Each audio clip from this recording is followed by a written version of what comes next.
Šodien ar jums Laura Ikaunece, un šodien mēs jums mācīsim spēlēt šķērsmešanu.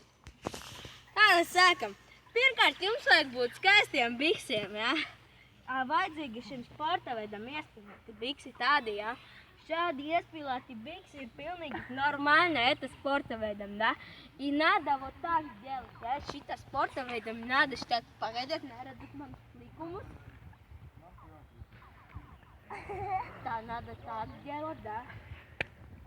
Там ir, ja? И надо банточку iesiet, te? Skaistu bantečku tev vajag iesiet, un tad sanāk Pikasote darb, redzat, bantečka, un ir baigi. Šāds, krušķi prekliņš. Redzat, kā te bantečka arī ir? Un ir baicīgs arī šāds, tev ujovs. Такой, и вообще такой, tur sviedri sakrājas un nekas nelīst ārā.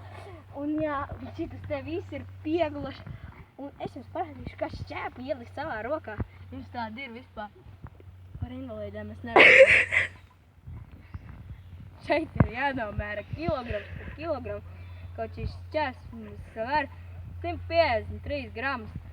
Tad te kaut kur ir jānoliek savus rokas, jā, bet viņš ir suds šis skēps.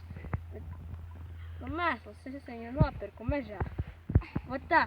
Tagad jums vajadzīgs tikai ieskrien. Es aizmiršu pa zeķītēm, vajadzīgas zeķītes ar elefantiem, ja? Tam nedzīv elefanti un naik botas futbola, nevis mēšķenu šķēpu, ja? Tagad jums vajag ieskrieties un mest! Laura Ikaunece, все побьет. И Laura Ikaunece uzvar visu.